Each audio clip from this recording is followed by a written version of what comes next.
श्रीमहालक्ष्मीसहस्रनामस्तोत्रम्।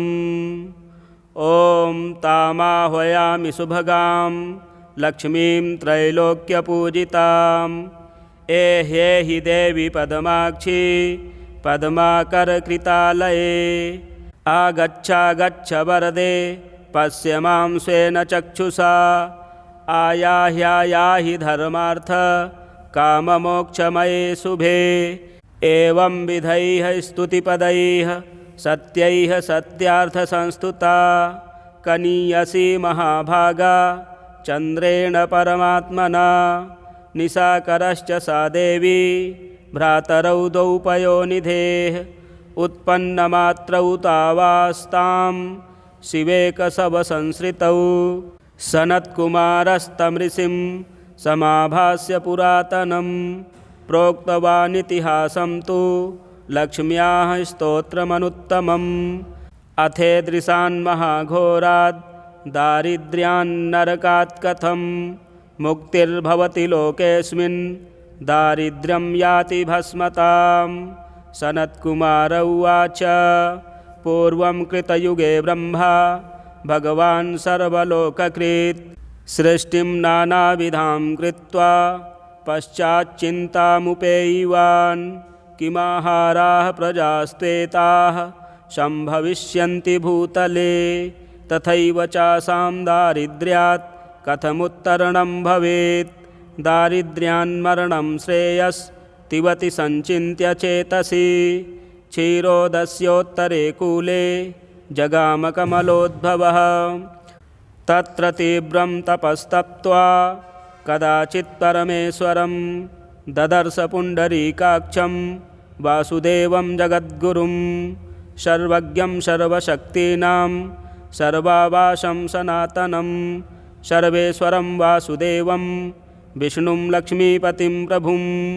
सोमकोटिप्रतीकासं क्षीरोदविमले जले अनन्तभोगशयनं विश्रान्तं श्रीनिकेतनं। कोटिसूर्यप्रतीकासं महायोगेश्वरेश्वरं योगनिद्रारतं श्रीशं सर्वावासं सुरेश्वरं। जगदुत्पत्तिसंहार स्थितिकारणकारणं लक्ष्म्यादिशक्तिकरण जातमण्डलमण्डितम्। आयुधैर्देहवद्भिश्च चक्राद्यैः परिवारितं। दुर्निरीक्ष्यं सुरैः सिद्धः महायोनिशतैरपि। आधारं सर्वशक्तीनां परं तेजः सुदुस्सहं। प्रबुद्धं देवमीशानं दृष्ट्वा कमलसम्भवः शिरस्याञ्जलिमाधाय स्तोत्रं पूर्वमुवाचः। मनोवाञ्छितसिद्धिं त्वं पूरयस्व महेश्वर। जितं ते पुण्डरीक्ष नमस्ते विश्वभावना। नमस्ते स्तुहृषिकेश महापुरुषपूर्वज। सर्वेश्वर जयानन्द सर्वावासपरात्पर। प्रसीद मम भक्तस्य छिन्धि सन्देहजं तमः। एवं स्तुतः स भगवान् ब्रह्मणा व्यक्तजन्मना। प्रसादाभिमुखः प्राह हरिर्विश्रान्तलोचनः। श्रीभगवानुवाच हिरण्यगर्भतुष्टोऽस्मि ब्रूहि यत्तेऽभिवाञ्छितं। तद्वक्ष्यामि न सन्देहो भक्तोऽसि मम सुव्रत। केशवाद्वचनं श्रुत्वा करुणाविष्टचेतनः प्रत्युवाच महाबुद्धिर्भगवन्तं जनार्दनं। चतुर्विधं भवस्यास्य भूतसर्गस्य केशव।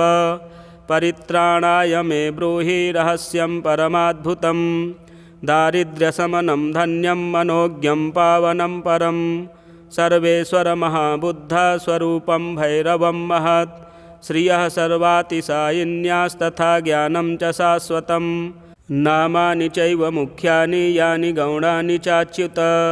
तद्वक्त्रकमलोत्थानि श्रोतुमिच्छामि तत्त्वतः। इति तस्य वचः श्रुत्वा प्रतिवाक्यमुवाच सः। श्रीभगवानुवाच महाविभूतिसंयुक्ता षड्गुण्यवपुषः प्रभो। भगवद्वासुदेवस्य नित्यं चैषा न पायिनी। एकैव वर्तते भिन्ना ज्योत्सनेव हि मदीधितेः।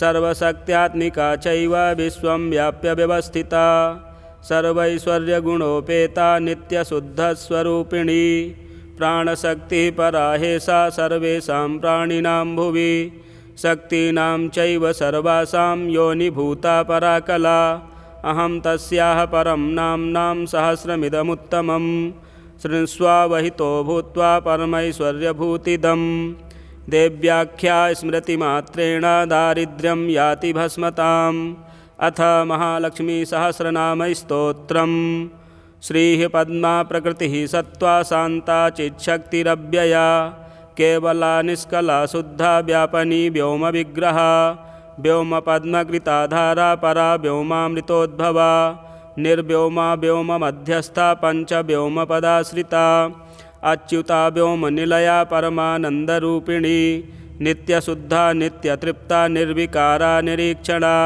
ज्ञानशक्तिः कर्तृशक्तिर्भोक्तिशक्तिः शिखावहा स्नेहाभासा निरानन्दा विभूतिर्विमलाचला अनन्ता वैष्णवी व्यक्ता विश्वानन्दा विकासनी शक्तिर्विभिन्न सर्वार्तिः समुद्रपरितोषिणी मूर्तिः सनातनी हार्दी निस्तरङ्गा निरामया ज्ञानगेया ज्ञानगम्या ज्ञानगेया विकासिनी स्वच्छन्दशक्तिर्गहना निष्कम्पार्चिः सुनिर्मला स्वरूपा सर्वगा पारा ब्रह्मिणी सुगुणोर्जिता अकलङ्का निराधारा निःसङ्कल्पा निराश्रया असङ्कीर्णा सुशान्ता च शाश्वती भासुरी स्थिरा अनौपम्या निर्विकल्पा नियन्त्री यन्त्रवाहिनी अभेद्या भेदनी भिन्ना भारती वैखरी खगा अग्राह्या ग्राहिका गूढ़ा गंभीरा विश्वगोपिनी अनिर्देश्या प्रतिहता निर्बीजा पावनी परा अप्रतर्क्या परिमिता भवभ्रान्तिविनाशिनी एका द्विरूपा त्रिविधा असंख्याता सुरेश्वरी सुप्रतिष्ठा महाधात्री स्थितिर्वृद्धिर्ध्रुवा गतिः ईश्वरी महिमा रिद्धिः प्रमोदा उज्ज्वलोद्यमा अक्षया वर्धमाना च सुप्रकाशा विहङ्गमा नीरजा जननी नित्या जया रोचिस्मती शुभा तपोनुदा च ज्वाला च सुदीप्तांश्चांशुमालिनी अप्रमेया त्रिधा सूक्ष्मा परा निवारणदायिनी अवदाता सुशुद्धा च अमोघाख्या परम्परा संधानकी शुद्धविद्या सर्वभूतमहेश्वरी लक्ष्मीस्तुष्टिर्महाधीरा शान्तिरापूरणा नवा अनुग्रहा शक्तिराद्या जगज्ज्येष्ठा जगद्विधिः सत्या प्रहवा क्रिया योग्या अपर्णाह्लादिनी शिवा सम्पूर्णाह्लादनी शुद्धा ज्योतिष्मत्यामृतावहा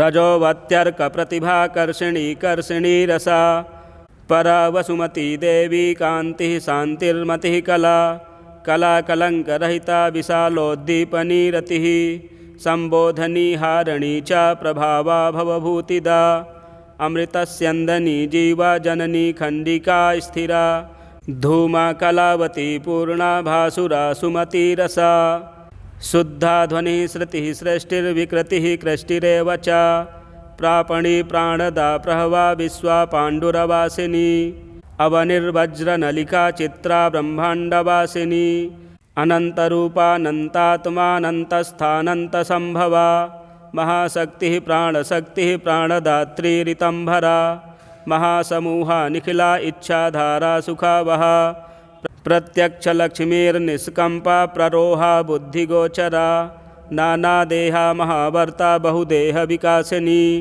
सहस्राणि प्रधाना च न्यायवस्तुप्रकाशिका सर्वाभिलाषपूर्णेक्षा सर्वा सर्वार्थभाषिणी नानास्वरूपचिद्धात्री शब्दपूर्वा पुरातनी व्यक्ता व्यक्ता जीवकेशा सर्वेक्षा परिपूरिता संकल्पसिद्धा सांख्येया तत्त्वगर्भाधरा वहा भूतरूपा चित्स्वरूपा त्रिगुणा गुणगर्विता प्रजापतीश्वरी रौद्री सर्वाधारा सुखावहा कल्याणवाहिका कल्या कलिकल्मषनाशिनी निरूपोद्भिन्न संताना सुयंत्रा त्रिगुणालया महामाया योगमाया महायोगेश्वरी प्रिया महास्त्री विमला कीर्तिर्जया लक्ष्मीर्निरंजना प्रकृतिर्भगवन्माया शक्तिर्निद्रा यशस्करी चिन्ताबुद्धिर्यशः प्रज्ञा शान्तिः सुप्रीतिवर्धिनी प्रद्युम्नमाता साध्वी च सुखसौभाग्यसिद्धिदा काष्ठा निष्ठा प्रतिष्ठा च ज्येष्ठा श्रेष्ठा जयावहा सर्वातिशायनी प्रीतिर्विश्वशक्तिर्महाबला वरिष्ठा विजया वीरा जयन्ती विजयप्रदा हृद्गृहा गोपिनी गुह्या गणगन्धर्वसेविता योगीश्वरी योगमाया योगिनी योगसिद्धिदा महायोगेश्वरभृता योगा योगेश्वरप्रिया ब्रह्मेन्द्ररुद्रनमिता सुरासुरवरप्रदा त्रिवर्तमगा त्रिलोकस्था त्रिविक्रमपदोद्भवा सुतारा तारिणीं तारा दुर्गा संतारिणी परा सुतारिणी तारयन्ती भूरि तारेश्वरप्रभा गुह्यविद्या यज्ञविद्या महाविद्या सुशोभिता अध्यात्मविद्या विघ्नेशी पद्मस्था परमेष्ठिनी आन्वीक्षिकी त्रयीवार्ता दण्डनीतिर्नयात्मिका गौरी वागीश्वरी गोप्त्री गायत्री कमलोद्भवा विश्वम्भरा विश्वरूपा विश्वमाता वसुप्रदा सिद्धि स्वाहा स्वधा स्वस्ति सुधा सर्वार्थसाधनी इच्छा सृष्टिर्द्युतिर्भूतिः कीर्तिः श्रद्धा दयामतिः श्रुतिर्मेधा धृतिर्ह्रीः श्रीर्विद्या विबुधवन्दिता अनसूया घृणा नीतिर्निर्वृत्तिः कामधुक्करा प्रतिज्ञा सन्ततिर्भूतिर्द्यौः प्रज्ञा विश्वमाननी स्मृतिर्वाग्विश्वजननी पश्यन्ती मध्यमा समा संध्या मेधा प्रभा भीमा सर्वाकारा सरस्वती कांक्षा माया महामाया मोहिनी माधवप्रिया सौम्या भोगा महाभोगा भोगनी भोगदायनी सुधौतकनकप्रख्या सुवर्णकमलासना हिरण्यगर्भा शुश्रोणी हारिणी रमणी रमा चंद्रा हिरण्मयी ज्योत्स्ना रम्या शोभा शुभावहा त्रैलोक्यमण्डना नारी नरेश्वरवरार्चिता त्रैलोक्यसुन्दरी रामा महाविभववाहिनी पद्मस्था पद्मनिलया पद्ममाला विभूषिता पद्मयुग्मधरा कान्ता दिव्याभरणभूषिता विचित्ररत्नमुकुटा विचित्राम्बरभूषणा विचित्रमाल्यगन्धाढ्या विचित्रायुधवाहना महानारायणी देवी वैष्णवी वीरवन्दिता कालसंकर्षणी घोरा तत्त्वसंकर्षणी कला जगत्सम्पूरणी विश्वा महाविभवभूषणा वारुणी वरदा व्याख्या घंटा कर्णविराजिता नृसिंही भैरवी ब्राह्मी भास्करी व्योमचारिणी ऐन्द्री कामधेनुः सृष्टिः कामयोनिर्महाप्रभा दृष्टा काम्या विश्वशक्तिर्बीजजगत्यात्मदर्शना गरुणारूढहृदया चान्द्री धीर्मधुरानना महोग्ररूपा वाराही नारसिंही हतासुरा युगान्तहुता भुग्ज्वाला कराला पिङ्गला कला त्रैलोक्यभूषणा भीमा श्यामा त्रैलोक्यमोहिनी महोत्कटा महारक्ता महाचण्डा महासना शङ्खनीलेखनी स्वस्था लिखिता खेचरेश्वरी भद्रकाली चैकवीरा कौमारी भवमालिनी कल्याणी कामधुग्ज्वाला मुखी चोत्पलमालिका बालिका धनदा सूर्या हृदयोत्पलमालिका अजिता वर्षणी रीतिर्भरुण्डा गरुडासना वैश्वानरी महामाया महाकाली विभीषणा महामन्दार विभवा शिवानन्दारतिप्रिया उद्गीतिः पद्ममाला च धर्मवेगा विभावनी सत्क्रिया देवसेना च हिरण्यरजताश्रया सहसा वर्तमाना च हस्तिनादप्रबोधिनी हिरण्यपद्मवर्णा च हरिभद्रा सुदुर्धरा सूर्या हिरण्यप्रकटा सदृशी हेममालिनी पद्मानना नित्यपुष्टा देवमातामृतोद्भवा महाधना च या शृङ्गी कर्दमी कम्बुकन्धरा आदित्यवर्णा चन्द्राभा गन्धद्वारा दुरासदा वराचिता वरारोहा वरेण्या विष्णुवल्लभा कल्याणी वरदा वामा वामयसी विन्ध्यवासिनी योगनिद्रा योगरता देवकी कामरूपिणी कंसविद्राविणी दुर्गा कौमारी कौशिकी क्षमा कात्यायनी कालरात्रिर्निशितृप्ता सुदुर्जया विरूपाक्षी विशालाक्षी भक्तानां परिरक्षिणी बहुरूपा स्वरूपा च विरूपा रूपवर्जिता घंटा निनाद बहुला जीमूतध्वनिः स्वना महादेवेन्द्रमथनी भ्रकुटी कुटिलानना सत्योपयाचिता चैका कौबेरी ब्रह्मचारिणी आर्या यशोदा सुतदा धर्मकामार्थमोक्षदा दारिद्र्यदुःखशमनी घोरदुर्गार्तिनाशिनी भक्तार्तिशमनी भव्या भयभर्गापहारिणी क्षीराब्धितनया पद्मा कमलाधरणीधरा रुक्मिणी रोहिणी सीता सत्यभामा यशस्विनी प्रज्ञाधारामितप्रज्ञा वेदमाता यशोवती समाधिर्भावना मैत्री करुणा भक्तवत्सला अंतर्वेदी दक्षिणा च ब्रह्मचर्यपरा गतिः दीक्षा वीक्षा परीक्षा च समीक्षा वीरवत्सला अंबिका सुरभि सिद्धा सिद्ध विद्याधरार्चिता सुदीक्षा लेलिहाना च कराला विश्वपूरका विश्वसंधारिणी दीप्तिस्तापनी तांडवप्रिया उद्भवा विरजा राज्ञी तापनी बिंदुमालिनी क्षीरधारा सुप्रभावा लोकमाता सुवर्चसा हव्यगर्भा चाज्यगर्भा जुहुवतो यज्ञसंभवा आप्यायनी पावनी च दहनी दहनाश्रया मातृका माधवी मुख्या मोक्षलक्ष्मीर्महर्धिदा सर्वकामप्रदा भद्रा सुभद्रा सर्वमंगला श्वेता सुशुक्लवसना शुक्लमाल्यानुलेपना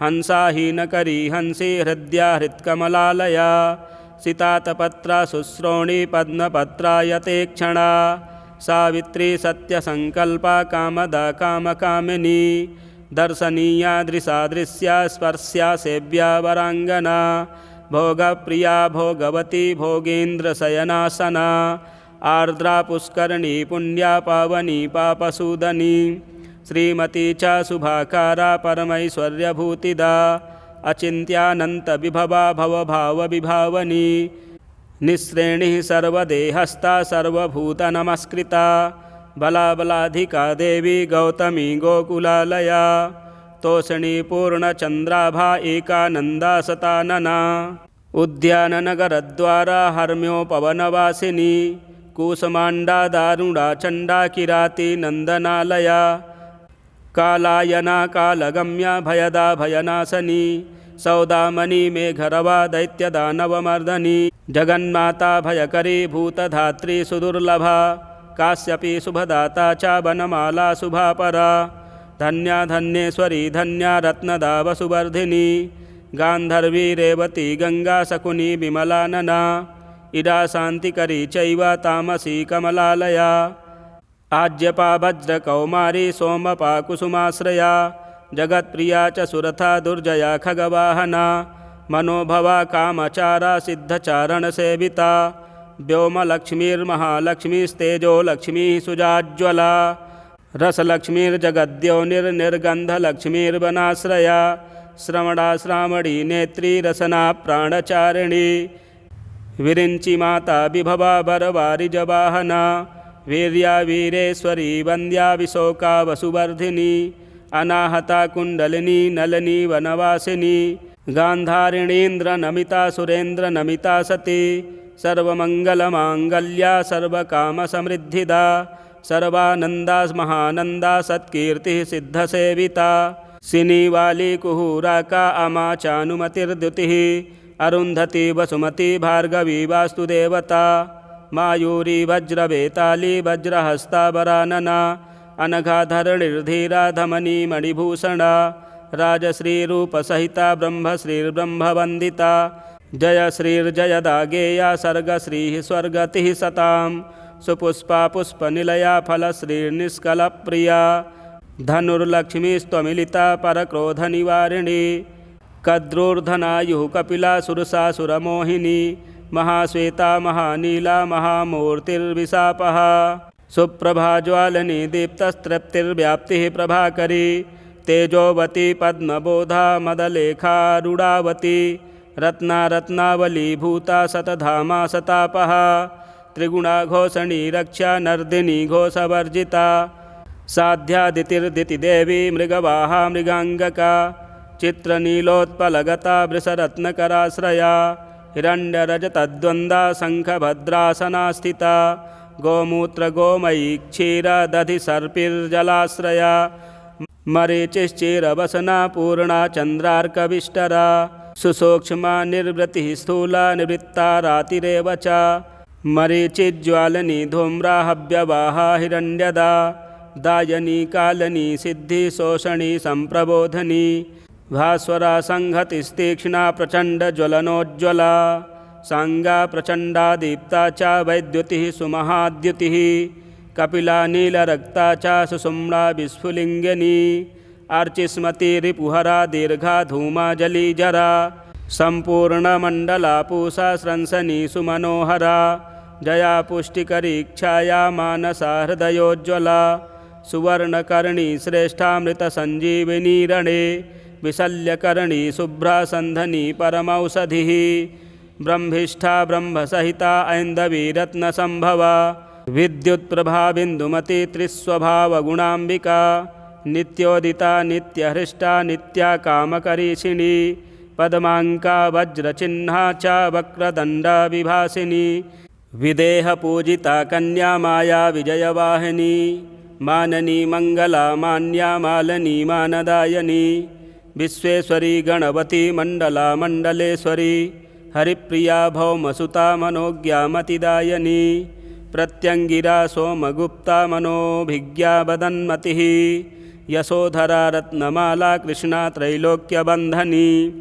अमृताधारिणी हर्षा विनता वल्लकी सची संकल्पा भामनी मिश्रा कादम्बर्यमृतप्रभा अगता निर्गता वज्रा सुहिता संहिताक्षता सर्वार्थसाधनकरी धातुर्धारणिकामला करुणाधार संभूता कमलाक्षी शशिप्रिया सौम्यरूपा महादीप्ता महाज्वाला विकासिनी माला काञ्चनमाला च सद्वज्रा कनकप्रभा प्रक्रिया परमा योक्त्री क्षोभिका च सुखोदया विजृम्भणा च वज्राख्या शृङ्खला कमलेक्षणा जयङ्करी मधुमती हरिता शशनी शिवा मूलप्रकृतिरीशानी योगमाता मनोजवा धर्मोदया भानुमती सर्वा भाषा सुखावहा धुरन्धरा च बाला च धर्मसेव्या तथागता सुकुमारा सौम्यमुखी सौम्यसम्बोधनोत्तमा सुमुखी सर्वतो भद्रा गुह्यशक्तिर्गुहालया हलायुधा चैकवीरा सर्वशस्त्रसुधारिणी व्योमशक्तिर्महादेहा व्योमगा मधुमन्मयी गंगा वितस्ता यमुना चंद्रभागा सरस्वती तिलोत्तमोर्वशी रंभा स्वामिनी सुरसुंदरी बाणप्रहरणा बाला बिंबोष्ठी चारुहासनी कुकुद्मिनी चारुपृष्ठा दृष्टा दृष्टफलप्रदा काम्याचरी च काम्या च कामाचारविहारिणी हिमशैलेन्द्रसङ्कासा गजेन्द्रवरवाहना अशेषसुखसौभाग्या सम्पदा योनिरुत्तमा सर्वोत्कृष्टा सर्वमयी सर्वा सर्वेश्वरप्रिया सर्वाङ्गयोनिः साव्यक्ता सम्प्रधानेश्वरेश्वरी विष्णुवक्षस्थलगता किमतः परमुच्यते परा निर्महिमा देवी हरिवक्षस्थलाश्रया सा देही पापहन्त्री च सान्निध्यं कुरुतान्मम इति नाम्नां सहस्रं तु लक्ष्म्याः प्रोक्तं शुभावहं परावरेण भेदेन मुख्यगौडेन भागतः यश्चैतत्कीर्तयेन्नित्यं शृणुयाद्वापि पद्मज शुचिः समाहितो भूत्वा भक्तिश्रद्धासमन्वितः श्रीनिवासं समभ्यर्च्य पुष्पधूपानुलेपनैः भोगैश्च मधुपर्काद्यैर्यथाशक्तिजगद्गुरुं तत्पार्श्वस्थां श्रियं देवीं सम्पूज्य श्रीधरप्रियां ततो नाम सहस्रेण तोषयेत् परमेश्वरीं नामरत्नावलीस्तोत्रमिदं यः सततं पठेत् प्रसादाभिमुखी लक्ष्मीः सर्वं तस्मै प्रयच्छति यस्या लक्ष्म्याश्च सम्भूताः शक्तयो विश्वगाः सदा कारणत्वेन तिष्ठन्ति जगत्यस्मिश्चराचरे तस्मात् प्रीता जगन्माता श्रीर्यस्याच्युतवल्लभा सुप्रीताः शक्तयस्तस्य सिद्धिमिष्टां दिशन्ति एक एव जगत्स्वामी शक्तिमानच्युतः प्रभुः तदंशशक्तिमन्तोऽन्ये ब्रह्मेशानादयो यथा तथैवैका पराशक्ति श्रीस्तस्य करुणाश्रया ज्ञानादिषाड्गुण्यमयी या प्रोक्ता प्रकृतिः परा एकैव शक्ति श्रीस्तस्याद्वितीयात्मनि वर्तते परा परेशि सर्वेशि सर्वाकारा सनातनी अनन्तनामधेया च शक्तिचक्रस्य नायिका जगच्चराचरमिदं सर्वं व्याप्य व्यवस्थिता तस्मादेकैव परमा श्रीर्गेया विश्वरूपिणी सौम्या सौम्येन रूपेण संस्थिता नटजीववत् यो यो जगति पुंभावः स विष्णुरिति निश्चयः या या तु नारीभावस्था तत्र लक्ष्मीर्व्यवस्थिता प्रकृतेः पुरुषा चान्यस्तृतीयो नैव विद्यते अथं किं बहुनोक्तेन नरनारीमयो हरिः अनेकभेदभिन्नस्तु क्रियते परमेश्वरः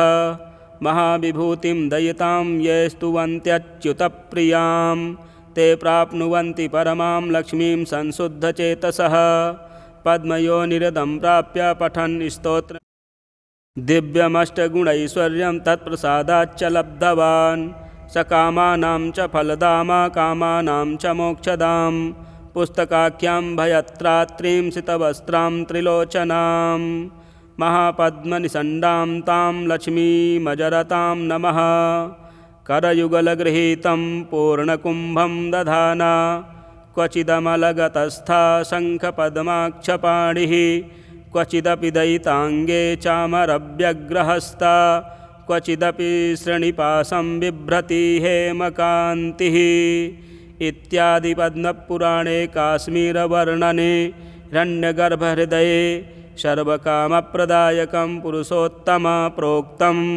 श्रीलक्ष्मीसहस्रनामस्तोत्रं सम्पूर्णम्। यदि चैनल में नए हैं तो चैनल को भी सब्सक्राइब करें, वीडियो शेयर करें, लाइक करें। जय माँ लक्ष्मी।